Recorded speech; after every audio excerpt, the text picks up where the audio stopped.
Hey, what's up, everybody? Welcome back to J.P.BBQ. I appreciate you guys tuning in. Today, I'm finishing up the last finishing touches to my outdoor kitchen island, and I'm changing out my 2-burner camp chef stove to another 2-burner camp chef stove and adding some modifications to it. You guys stay tuned. I'm going to show you what this kitchen island looks like. Check it out.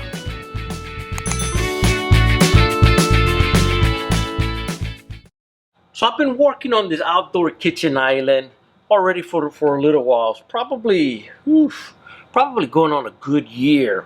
And I eventually, once I get this completely done, I eventually want to pour me a concrete pad out there and just move my kitchen island further into the backyard.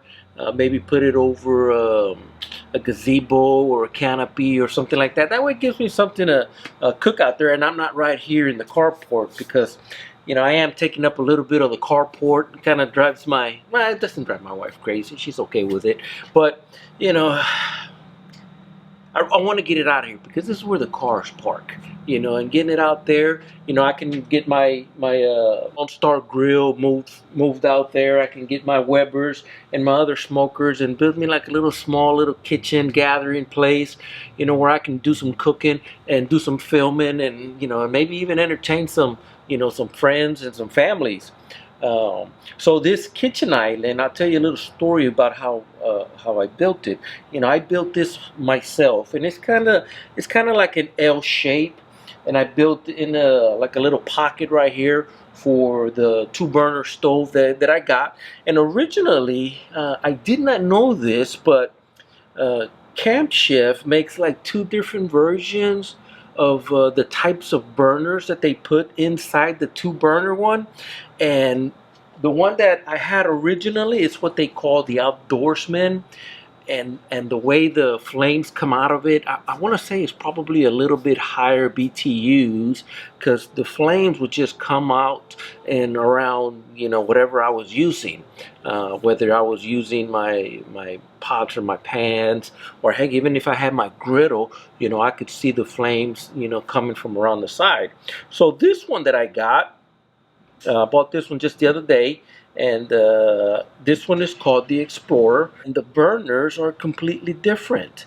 So I'm thinking this one is what I'm going to be using right here inside my island, because maybe I can have a little bit better control. I don't have to have it full blast for that griddle, or you know, and see how it works out. But I'm excited to get this griddle done.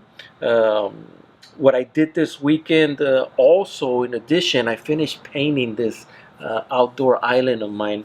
I had finished putting the granite countertops a while back, and I'll tell you a funny story about the granite countertops.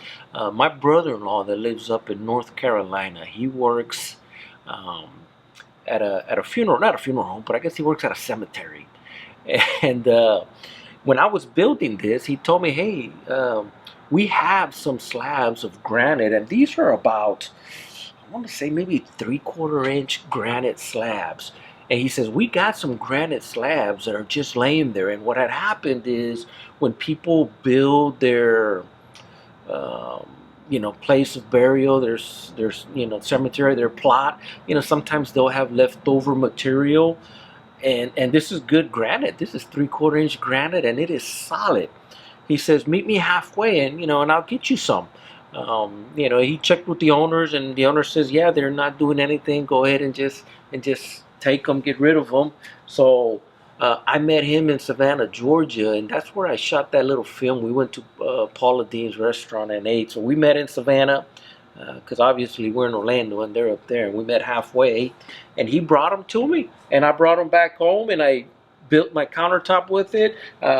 Had to learn how to use a wet saw so I can cut some of this granite and get it shaped and formed to the way I need it, or the way I want it. Okay, I always liked like a little L shape type island where I can be working and cooking and, you know, entertaining people. So this is it, and the colors that I picked, went to Lowe's yesterday and I picked 2 colors.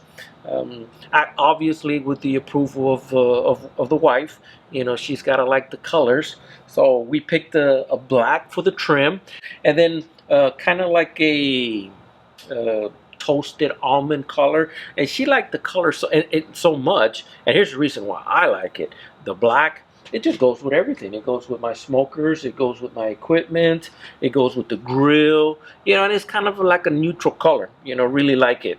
So she liked the colors so much that I think we're gonna paint the rest of the house the same color, with these two colors, and maybe pick one more color for some trim or something. But either way, it looks fantastic. It looks beautiful. I really love it. I like it, and I'm excited to get this two-burner Camp Chef stove put back in place of where that other one was at. But before we do that, we got to do a few modifications to it. First modification, it's really not a modification. It's more of an accessory item. Since I did put it inside of a pocket area, I took the old leveling legs, and these levelers, they just go in place of where the legs would go at, and they're pretty easy to put. And once you put them in there, then you can level your stove. That way it's at the right angle, because when you're using the griddle, you want obviously that grease to go down into that trap. That's the first thing, and that's a pretty easy one. The second thing we're gonna do, I went ahead and got these. I don't know if you guys can see those. These are Camp Chef universal igniters, and I got two of them. I'm going to be installing as well. I saw some other videos. They didn't look that difficult to do, so we're going to give it a shot. So here we go. I'm going to go ahead and leave the hose still tied with the straps. We'll get this bad boy flipped over, and we're going to take that cap off right there, and they're not too difficult to come off. They're pretty easy. You just get you a couple pliers, or heck, if you got a screwdriver and you can pry under it, you can do that as well. So here we go. You see that? That's it. Okay, it pulls out just like that. You take this little knob out. You don't need it, and put the leg in it. Okay, and that's it. I have 3 more of these to do. I'll get these other 3 installed, and then we'll start working on the igniter. So let's go ahead and get this first igniter installed. If you notice, it comes in the package. The leads right here that cause the spark, the igniter, they're kind of folded up. Okay, so what we're gonna do, what I did is I just took my Kleins or my lineman pliers, I straightened them out. That way I can get them inside this little hole. And then on top of that, we got these 2 holes that are pre-drilled already, that are the mounting, where we put our mounting equipment. So this will go in, just like that, and it lines up with those 2 holes, and we'll get this first one put in, and then it comes with a small little nut for the back side. So that was actually a little bit more difficult than what I thought. I had to take the back part, the reflector, off of the bottom. That way I could get to the screws, so I can get to the nut from the back side. But we got it installed, and that's what it looks like. We got the two bolts right there with the nuts on the other side. And the next thing that we gotta do, we got this 90-degree piece that just pops in right here.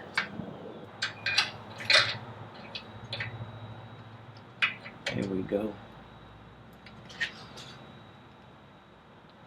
I think I have this in wrong. So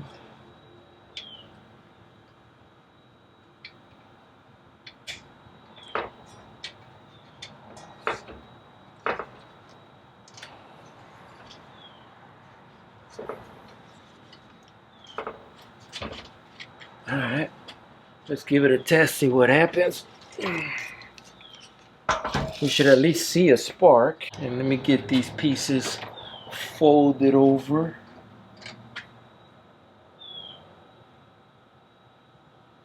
Okay.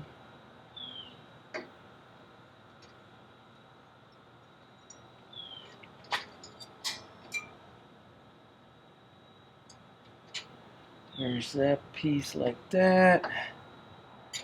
And then we'll put a small little bend up here as well. And it says we got to keep a distance of about 3/16 of an inch. So let's see if we get a spark. Oh yeah, I know you guys can see it. Let me get you guys in a little bit closer. There we go. And that should be enough where you can see the little spark right at it. So, all right, that's one. I got one more to do now that I know what I'm up against. You know, I know what I got to do. Let me get this next one installed and I'll bring you guys right back. So I went ahead and got the Camp Chef grill put in the little pocket area of my cooking island that I have outside. Went ahead and put the legs on it, installed, and all that's left to do is, as far as that's concerned, is to just get it leveled, but that's no big deal. The igniter tends to be just a little bit more challenging. The mounting bracket for it, there's a little notch right there, and the igniter itself has to be lined up. The igniter itself has got these little tabs. That tab has got to be lined up with that notch in order it to go in. Once it goes in, give it a little turn and it locks. And that's really about it. The other hard part, well, not too hard part, but it's a little bit tedious. Takes some time to get the coil, the wire, installed right over the gas vent. So at first I had it over to the side, and I started thinking to myself, well, the gas has got to go through the entire chamber of the furnace itself, you know, before it ignites. So I said, let me just put that igniter coil just to the first little hole that comes out of it, and that way as the gas is coming out, it just lights up and it burns all the way around.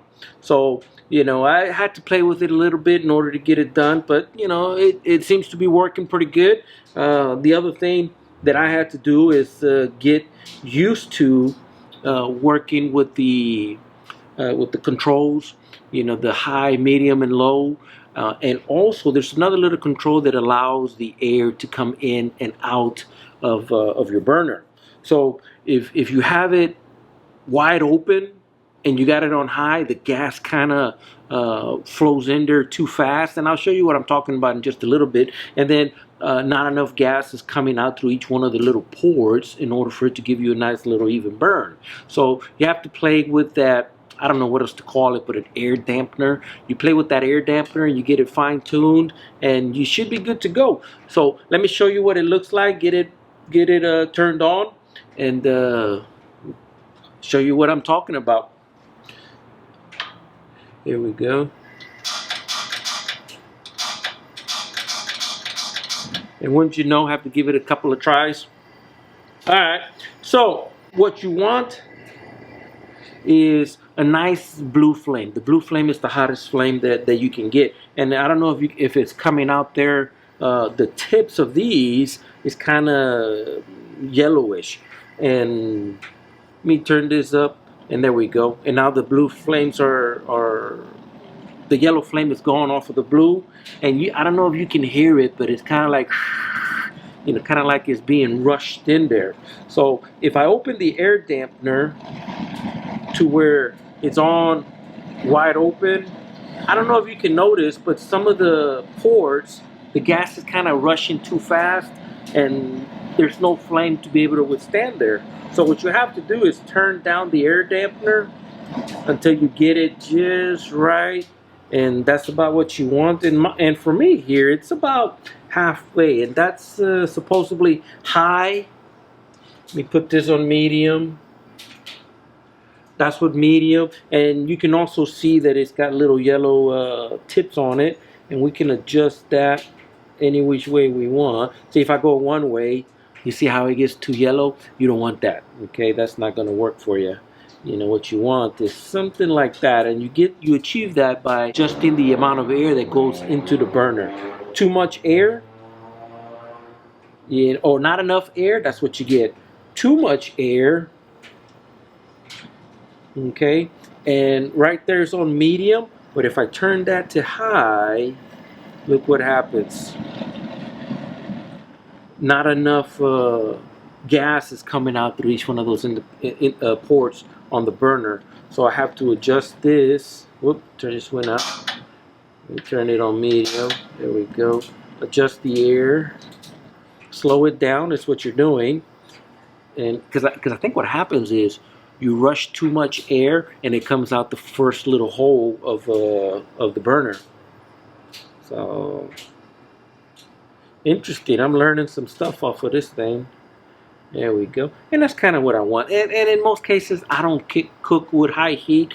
I'm usually a medium to low kind of guy. And that's what it is. I'm excited. Got this in place. Got this tuned to the way I want it. And all that's left is to get it leveled and install the windshield and put the griddle back on top, and maybe next week I'll cook something. Hope you guys like this video. Appreciate you guys tuning in. If you could, right there in the corner, there's a little subscribe button. Click on that button and give it a thumbs up and share it with your friends. There's also a little applause right there. If you like this video and you want to help support the barbecue channel, JP's barbecue channel, go ahead and give me an applaud, and I would appreciate that very much, and I would appreciate you. But besides that, guys, we're about done with this video.